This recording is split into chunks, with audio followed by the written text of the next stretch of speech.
The little girl pressed her face against the stranger's coat and whispered the words that would change everything. "She smells like Mama." But Sarah had been dead for 3 years, and this woman was supposed to be gone by morning. Lucas Morrison stood in the doorway of his Montana ranch house, watching the snow fall harder than it had all winter. At 32, he looked older than his years. 3 years of single parenting and struggling to keep the ranch afloat had carved lines around his eyes and gray streaks through his dark hair. His flannel shirt hung loose on his frame. He'd lost weight since Sarah died, though he barely noticed anymore. The only thing that mattered was Nora, his 6-year-old daughter, who sat curled up on the living room couch, staring at nothing like she did most evenings. Nora used to be full of life, chattering nonstop about her day at school, begging him to read just one more bedtime story. But when cancer took her mama 3 years ago, it took Nora's spark with it. Now she barely spoke above a whisper, ate only when Lucas practically begged her to, and hadn't really laughed since the funeral. The teachers at school said she was adjusting, but Lucas knew better. His little girl was fading away, and he didn't know how to bring her back. The sound of a car engine struggling in the cold made Lucas look up from his coffee. Headlights cut through the swirling snow, weaving dangerously on the icy road that led to his property. The engine sputtered and died about 50 yards from his front gate. Lucas grabbed his coat and boots, muttering under his breath. The last thing he needed was some city tourists stuck in his driveway. But when he trudged through the knee-deep snow to the car, he found a woman about his age sitting behind the wheel, her hands shaking as she tried to restart the engine. She had long brown hair tucked under a wool hat and wore a heavy coat that looked expensive but practical. When she rolled down the window, her breath came out in white puffs. "I'm so sorry," she said, her voice soft with embarrassment. "My car just died. I was trying to make it to the next town, but this storm came out of nowhere." She gestured helplessly at the snow that was now falling so thick Lucas could barely see his own house. Lucas sighed. He wasn't in the habit of taking in strangers, especially not women who reminded him too much of before. But the nearest town was 20 miles away, and no tow truck would come out in weather like this. "What's your name?" he asked. "Claire," she said quickly. "Claire Johnson. I'm just passing through, heading to visit family in Wyoming. I promise I'll be gone as soon as the storm clears and I can get my car fixed." Something about the way she said it made Lucas pause. She was looking at his house like she'd seen it before, though he was sure they'd never met. Still, he couldn't leave anyone out in a blizzard like this. "All right," he said, opening her car door. "Grab whatever you need for the night. But just for the night." Claire gathered a small overnight bag from her back seat and followed Lucas through the snow to the house. When they stepped inside, shaking snow from their coats, Lucas called out, "Nora, we have a guest staying tonight because of the storm." Nora looked up from the couch for the first time all evening. Her dark eyes, so much like Sarah's, fixed on Claire, and something Lucas hadn't seen in 3 years flickered across his daughter's face. Interest. Claire knelt down to Nora's level, not too close, but close enough to smile warmly. "Hi there," she said. "You must be Nora." "I'm Claire." Her voice was gentle, the same tone Sarah used to use when Nora had nightmares. Nora tilted her head, studying Claire with the intensity only children possess. Then, to Lucas's complete shock, Nora slid off the couch and walked over to Claire. She'd barely spoken to strangers since Sarah died, let alone approached them willingly. "You smell nice," Nora whispered, so quietly Lucas almost didn't hear it. Claire's eyes widened slightly, and she glanced up at Lucas before looking back at Nora. "Thank you, sweetheart. That's very kind of you to say." But Nora stepped closer, close enough to rest her small hand on Claire's coat sleeve. She took a deep breath, the way she used to when Sarah would hug her after a bad dream. Then Nora said the words that made Lucas's blood run cold. "You smell like Mama." The room went completely silent except for the wind howling outside. Lucas stared at his daughter, then at Claire, whose face had gone pale. Sarah had been gone for 3 years. There was no way the stranger could smell like his dead wife. It was impossible. Nora, Lucas started, his voice shaky. Honey, Mama isn't. But Claire was looking at Nora with tears in her eyes. And when she spoke, her voice was thick with emotion. Your mama must have been a very special woman. Nora nodded solemnly. She was. She made the best pancakes and knew all the songs. Then she did something that nearly brought Lucas to his knees. Nora reached out and took Claire's hand. Will you sit with me? Lucas watched in stunned silence as his daughter, his shy, broken daughter who hadn't willingly touched anyone but him since the funeral, led this complete stranger to the couch. Nora curled up next to Claire like she belonged there, like she'd known her all her life. Lucas. Claire looked up at him, confusion and something else, something that looked almost like recognition in her green eyes. Are you all right? Lucas couldn't answer, because as he watched Nora settle against Claire's side, as he saw the first real smile on his daughter's face in 3 years, he noticed something that made his heart pound. Claire knew exactly which cushion Nora always sat on. She reached for the throw blanket that was always kept on the back of the couch without looking. And when Nora asked for a cup of water, Claire glanced toward the kitchen like she knew exactly where to find it. How could a complete stranger know his house so well? How could she know the things that only Sarah had known? And why did Nora, who trusted no one anymore, trust this woman completely? As the snow continued to fall outside, trapping them all together for the night, Lucas realized that Claire's arrival was either the biggest coincidence of his life or something much more complicated. Either way, watching Nora laugh softly at something Claire whispered to her, Lucas knew one thing for certain. When morning came, he wasn't going to want to let this mysterious woman go. 3 days later, Claire was still there, and Lucas was starting to wonder if that had been her plan all along. The part we need is backordered. Tom Hansen from the auto shop had told Lucas over the phone that morning. Could be another week, maybe 2 before we can get her car running again. Lucas had stared out his kitchen window at Claire, who was outside building a snowman with Nora. The first time his daughter had played in the snow since Sarah died. What bothered Lucas wasn't that Claire needed to stay longer. What bothered him was how easily she fit into their lives, like she'd always been there. That first morning, he'd woken up to the smell of pancakes. Real pancakes, not the frozen ones he usually heated up for Nora. He'd stumbled downstairs to find Claire at the stove, wearing Sarah's old apron without asking where it was, flipping pancakes that looked exactly like the ones Sarah used to make. I hope you don't mind, Claire had said, not looking up from the griddle. Nora mentioned you usually have pancakes on Saturdays. But it wasn't Saturday. It was Thursday. And the only reason Lucas knew Nora loved Saturday pancakes was because Sarah had started that tradition when Nora was 3 years old. Nora had eaten 3 whole pancakes that morning, more than Lucas had seen her eat in months. She chattered about school and asked Claire about her travels, her voice getting stronger with each question. When Claire braided Nora's hair before school, weaving the strands exactly the way Sarah used to, Lucas had to grip the kitchen counter to keep from saying something he'd regret. Now, watching them through the window, Lucas felt that same unsettling mixture of gratitude and suspicion. Nora was laughing as Claire helped her roll a giant snowball for their snowman's body. His daughter's cheeks were pink with cold and excitement, her eyes bright for the first time in years. How could he resent something that made Nora so happy?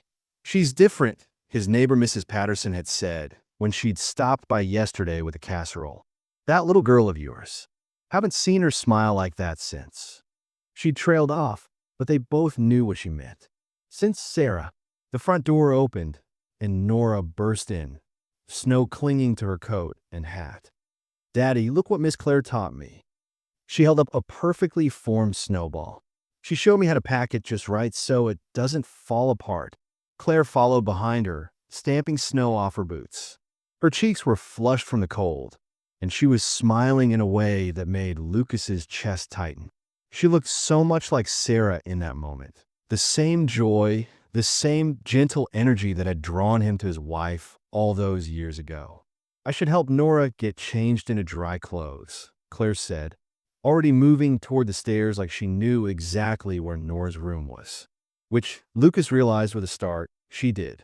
Yesterday, when Nora had spilled juice on her school dress, Claire had gone straight to the right dresser drawer for a clean shirt. She'd found Nora's favorite socks without asking where they were kept. She seemed to know which night light Nora needed to sleep, which stuffed animal went on which side of the bed. While they were upstairs, Lucas walked into his living room and really looked around for the first time in days. Claire had been busy. The throw pillows were arranged exactly the way Sarah used to arrange them. The family photos on the mantel had been dusted and straightened. There was a small bouquet of winter branches in a vase that Lucas was sure had been packed away in the attic. But it was the kitchen that made Lucas's hands shake.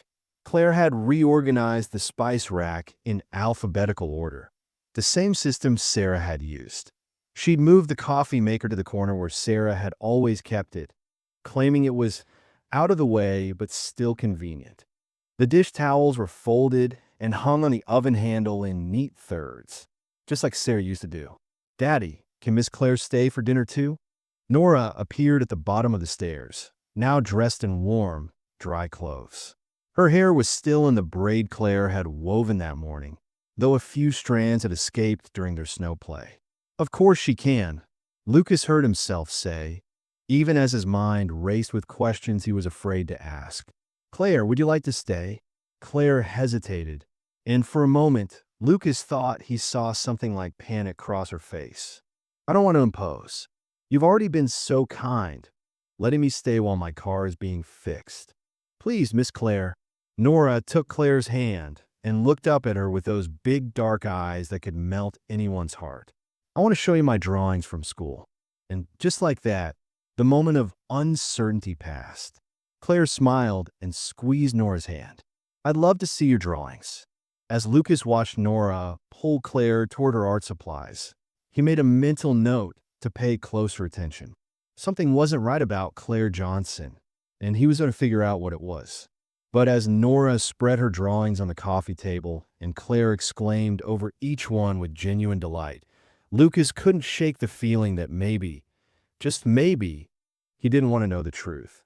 That evening, as Claire helped Nora with her bath and read her a bedtime story in a voice that sounded hauntingly familiar, Lucas sat alone in his kitchen and stared at his wife's old recipe book.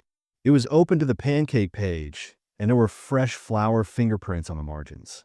Claire had used Sarah's exact recipe, down to the teaspoon of vanilla that Sarah had always insisted made all the difference. Nobody knew about that vanilla except Sarah. Lucas was sure of it. So how did Claire? December had arrived with a vengeance, bringing temperatures that made even the hardiest Montana ranchers think twice about going outside. But inside the Morrison house, something warmer than any fire was growing, and Lucas wasn't sure if he should embrace it or run from it. "Daddy, look," Nora called from the living room, where she and Claire were sorting through boxes of Christmas decorations. Miss Claire found Mama's angel. Lucas's breath caught in his throat as he walked into the room. Claire was holding Sarah's favorite tree topper, a delicate glass angel with painted gold wings that Sarah's grandmother had given her when they first got married. Lucas had packed it away after Sarah died, unable to bear looking at it. He'd hidden the box in the back corner of the attic, behind old furniture and forgotten memories. "How did you?" Lucas started, but Claire was already placing the angel carefully on the coffee table, her hands trembling slightly. "Nora said you used to put an angel on top of the tree," Claire said without meeting his eyes. "I just looked around until I found one. I hope that's okay." But Lucas knew that wasn't the whole truth. The box had been buried behind 3 other boxes and covered with an old sheet. Claire would have had to know exactly where to look, would have had to move everything else out of the way. It wasn't something you stumbled across by accident. "It's beautiful," Nora whispered, touching the angel's wing with one finger. "Mama always said it was watching over us." Claire's eyes filled with tears, and she pulled Nora close. "I'm sure it is, sweetheart. I'm sure your mama is always watching over you." The moment was broken by a knock at the front door. Lucas opened it to find Bill Crawford, his closest neighbor and Sarah's old friend, standing on the porch with his hat in his hands. "Lucas," Bill nodded. Then his eyes shifted to Claire, who was now helping Nora untangle a string of Christmas lights. "I don't mean to intrude, but folks in town are talking." Lucas stepped outside and closed the door behind him. "What kind of talking?" Bill shifted uncomfortably. "Look, I'm glad to see Nora smiling again. I really am. We all are. But this woman, nobody knows anything about her. She just showed up out of nowhere, and now she's practically living here. Some people think that's strange. Her car broke down, Bill. What was I supposed to do? Leave her stranded in a blizzard? That was 3 weeks ago, Lucas. Tom Hansen says her car's been fixed for a week now, but she hasn't come to pick it up." Bill lowered his voice. "I'm not trying to cause trouble, but have you checked her story? Have you asked her any real questions about where she came from?" Lucas wanted to argue, but he couldn't, because Bill was right. Lucas had been so focused on Nora's happiness and his own growing feelings that he hadn't asked Claire much of anything. Every time he tried to bring up her past, she'd change the subject or Nora would interrupt, and he'd let it slide. "Just be careful," Bill continued. "I know you care about that little girl more than anything, and I'd hate to see either of you get hurt." When Lucas came back inside, he found Claire and Nora hanging stockings on the mantel. Claire had found Sarah's old Christmas stockings, the ones with their names embroidered in red thread that Sarah had made their first Christmas together. Lucas had packed those away too, but somehow Claire had known exactly where they were. "Miss Claire, where's your stocking?" Nora asked, looking at the 3 stockings hanging in a row. Lucas, Sarah, Nora. Claire went very still. "I don't have one, sweetie. I won't be here for Christmas." "But you have to be." Nora's voice rose with panic. "Christmas is only 2 weeks away. We're going to make cookies and sing carols and watch movies and—" "Nora," Lucas said gently, kneeling down beside his daughter. "Claire has her own family to spend Christmas with. Remember? She was visiting them when her car broke down." Nora's face crumpled, and Lucas saw 3 years of progress threatening to disappear in an instant. "But I don't want her to go. She makes everything better. She makes me feel like what, baby?" Lucas asked softly. "Like Mama's still here," Nora whispered, tears streaming down her face. The silence that followed was deafening. Lucas looked at Claire, who had gone pale, her hands shaking as she clutched one of Sarah's old ornaments. When she spoke, her voice was barely audible. "Nora, I can't. I'm not your mama. I could never replace her." "I don't want you to replace her," Nora said fiercely. "I want you to stay with her. With us." That evening, after Nora had finally calmed down and gone to bed, Lucas found Claire sitting on the front porch despite the freezing temperature. She was staring out at the snow-covered fields, wrapped in one of Sarah's old coats. "You'll freeze out here," Lucas said, sitting down beside her. "I should go," Claire said without looking at him. "I should have left weeks ago. I'm confusing her, making things harder." "Are you?" Lucas asked, because from where I sit, Nora hasn't been this happy since Sarah died. Her teachers say she's like a different child. She's eating, she's sleeping, she's talking to other kids again. Claire was quiet for a long moment. "What if I told you I can't stay? That there are reasons I have to leave? Reasons I can't explain?" Lucas's heart clenched, but not just for Nora. Somewhere over the past 3 weeks, he'd started to care about Claire in a way that scared him. "Then I'd say we need to figure out how to help Nora understand. But I'd also say—" He paused, choosing his words carefully. "I'd also say that I don't want you to go either." Claire turned to look at him then, and Lucas saw his own feelings reflected in her eyes. The attraction that had been building between them, the way she fit so perfectly into their lives, the way she made him feel alive again for the first time since Sarah died. "Lucas," she whispered, and he could see her struggling with something, some secret that was tearing her apart.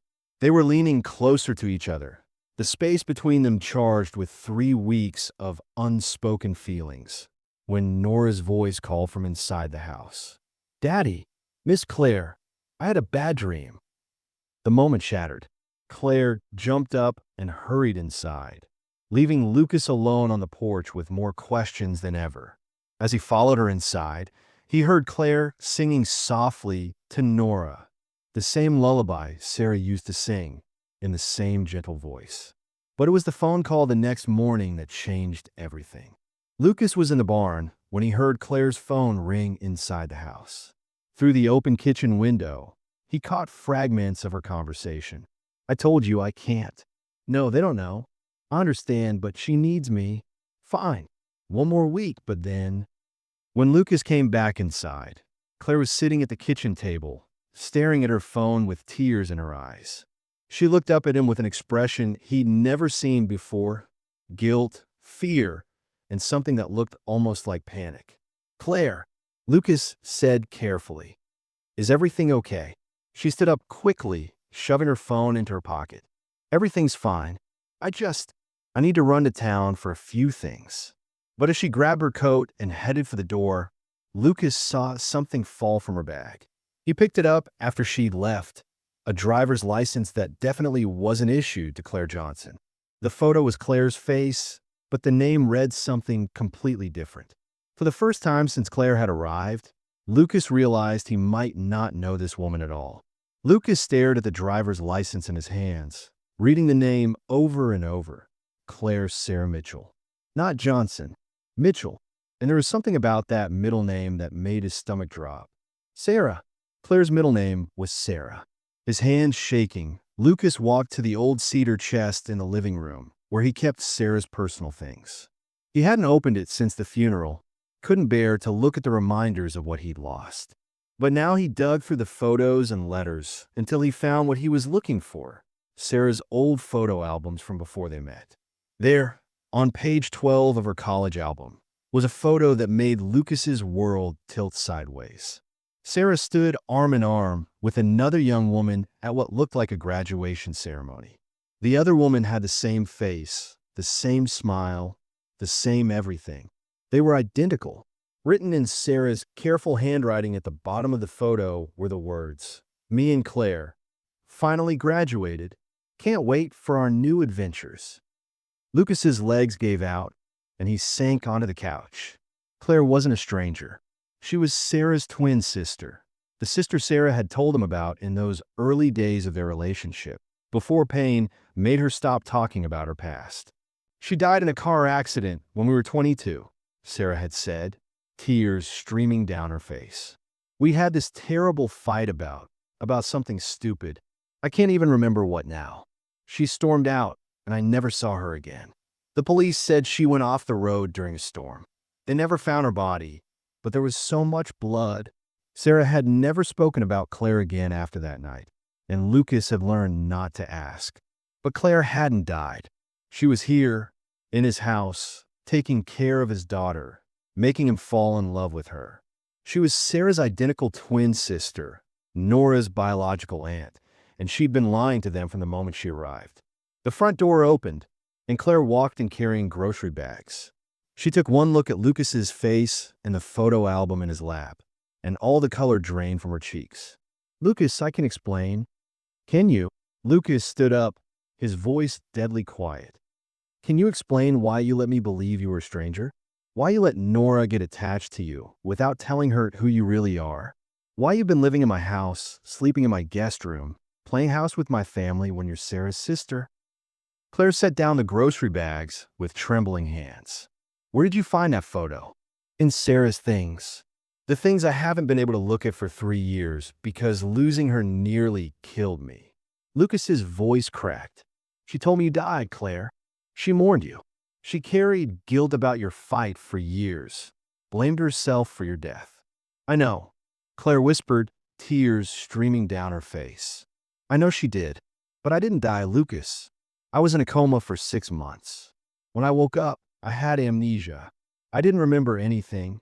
Not Sarah, not our fight, not our family. I spent years in and out of hospitals trying to piece together who I was.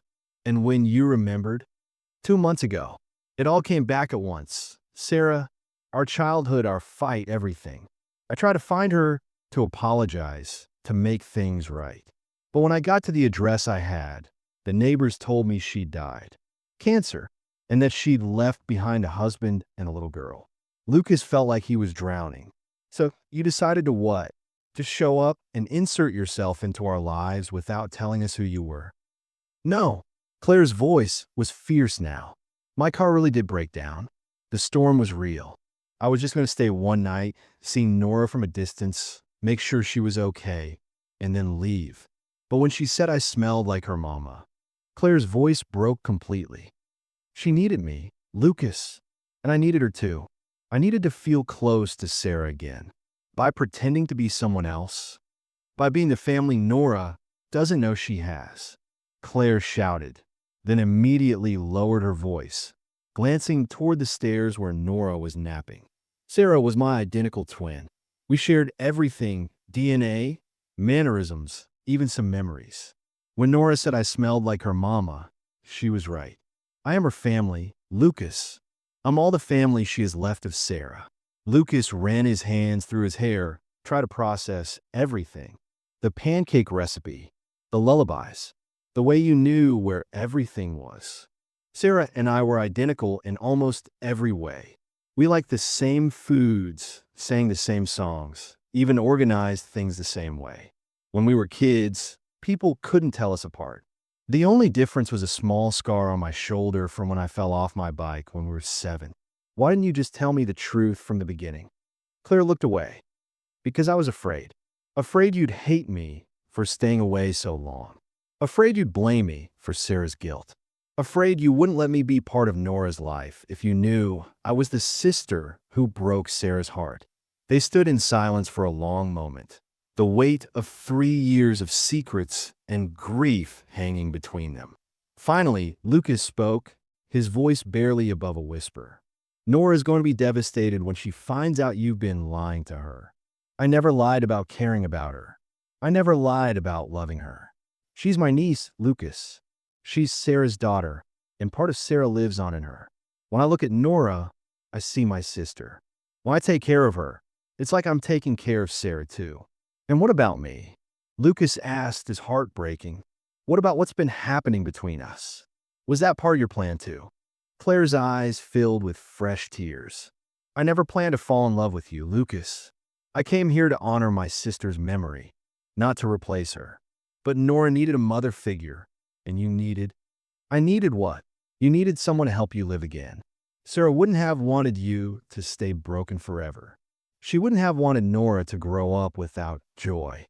From upstairs came the sound of Nora's bedroom door opening, followed by her small footsteps on the stairs. Daddy? Miss Claire? Why are you shouting? Lucas and Claire looked at each other, both realizing that their 6-year-old daughter had heard everything. Nora appeared at the bottom of the stairs, her hair messy from her nap, her eyes wide with confusion and fear. Miss Claire, Nora said slowly, are you really my mama's sister? Claire knelt down to Nora's level, her voice gentle despite her tears. Yes, sweetheart, I am. I'm your Aunt Claire. Your mama was my twin sister, and I loved her very much. Nora was quiet for a long moment, processing this information with the seriousness only children possess. Then she asked the question that broke both adults' hearts. Does this mean you're going to leave me too, like Mama did? The answer to Nora's question came 3 days later, in the form of a packed suitcase sitting by the front door. Lucas found Claire in the kitchen at dawn, fully dressed with her coat draped over a chair. She was writing something on a piece of paper, her hands shaking so badly she could barely hold the pen. When she heard his footsteps, she quickly folded the paper and set it on the counter. You're really leaving, Lucas said. It wasn't a question. Claire couldn't meet his eyes. It's for the best. Nora's getting too confused, too attached. She needs stability, not someone who reminds her of what she's lost. That's not your decision to make. Yes, it is. Claire's voice was firm, but Lucas could hear the tears she was holding back. I've been living a lie, Lucas, playing house in my dead sister's life. It's not fair to Nora, and it's not fair to you. What about what Nora wants? What about what I want?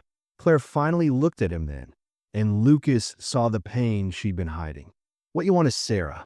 What Nora wants is her mama back. I'm not Sarah, Lucas. I'm just her shadow, her echo. I can't keep pretending to be something I'm not.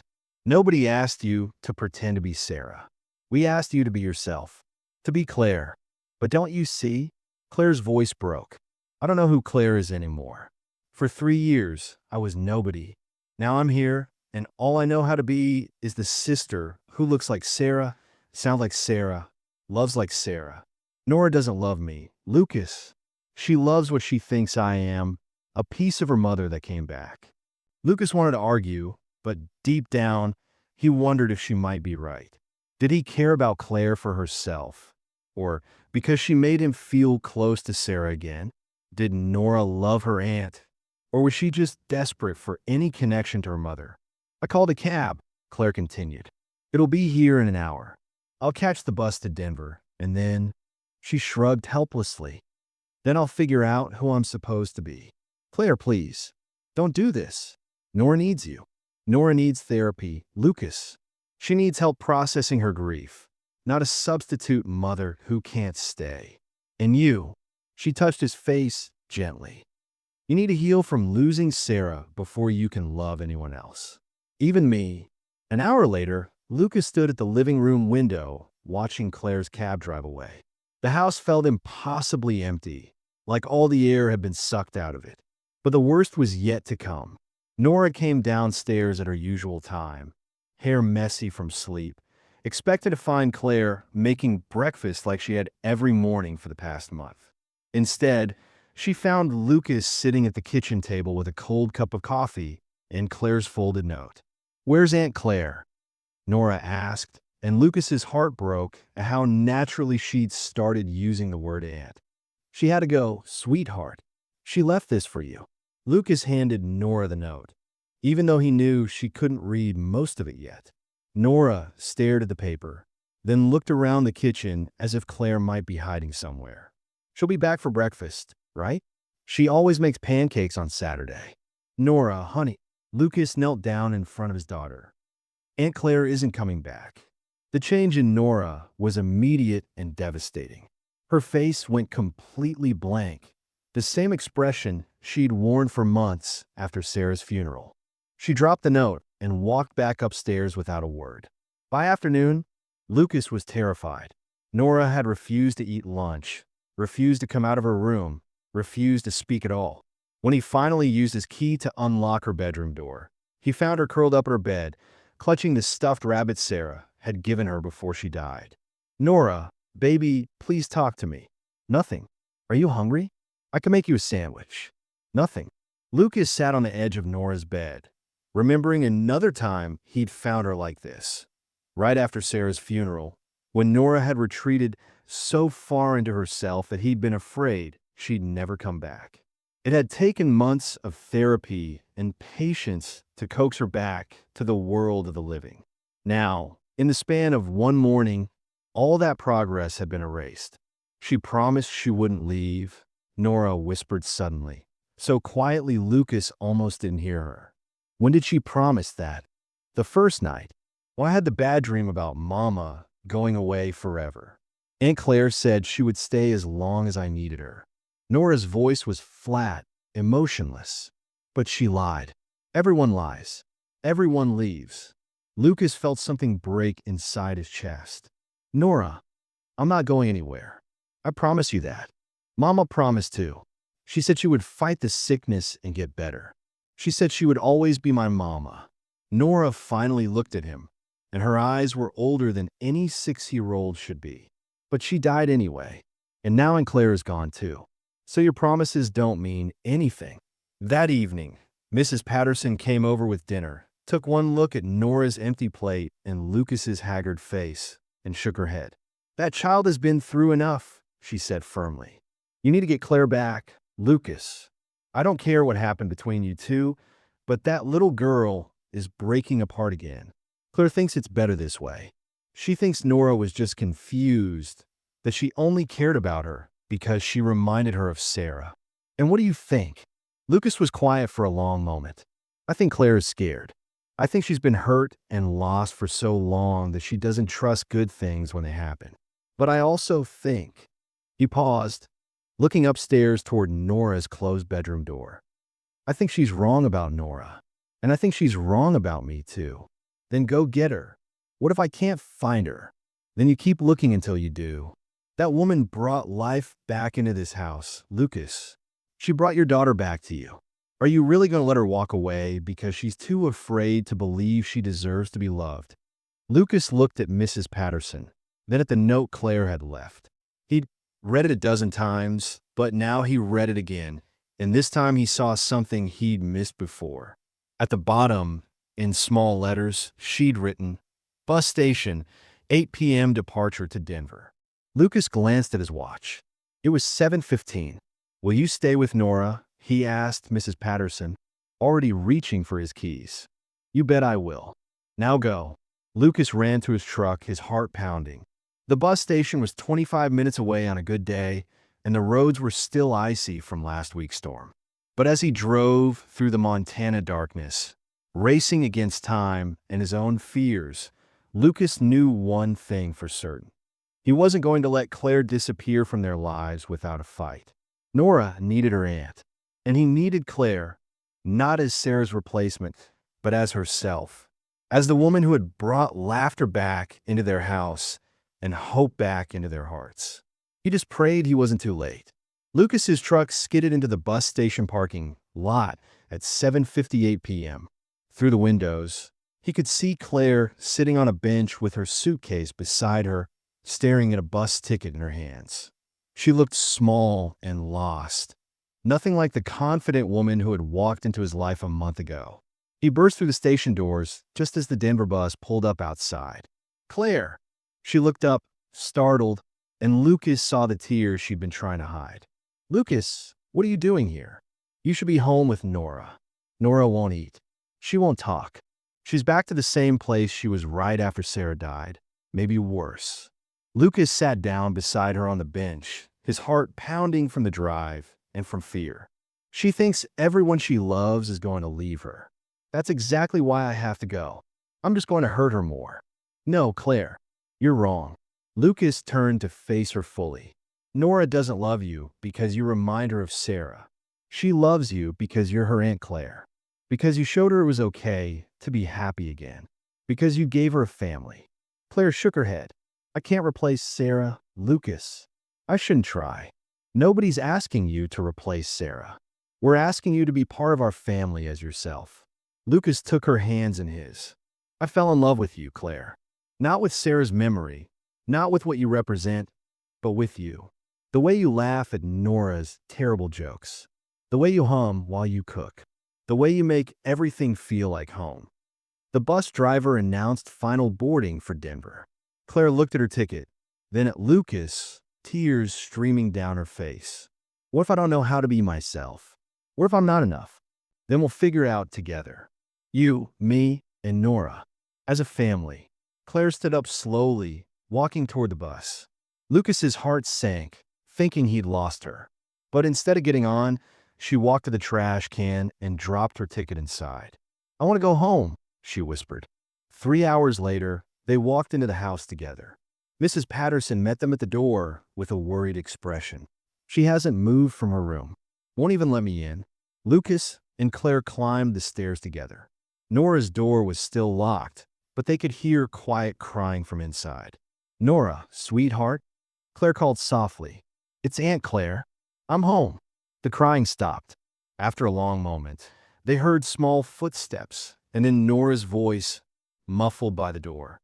"You came back." "I came back. And if you'll let me, I'm never leaving again. This is where I belong, with you and your daddy. My family." The lock clicked, and the door opened slowly.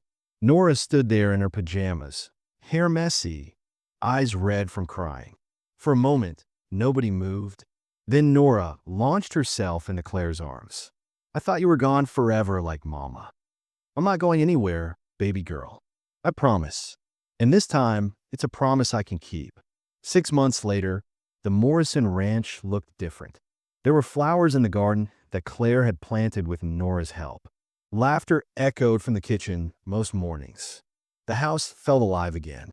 Lucas and Claire were married on a warm June day, with Nora as their flower girl. It wasn't about replacing what they'd lost. It was about building something new while honoring what came before. Now, watching Claire sing a lullaby to their newborn son while Nora helped, Lucas marveled at how broken pieces could come together to create something whole. Claire had found her place in their family not as Sarah's replacement, but as herself, Nora's aunt, Lucas's wife, and the mother she'd always been meant to be. Aunt Claire, 7-year-old Nora, said one evening as she helped with the baby, "Tommy smells like family too." Claire smiled, understanding now what Nora had meant all those months ago. "That's right, sweetheart. Love runs in families. It connects us all." And in that moment, Lucas knew they were complete.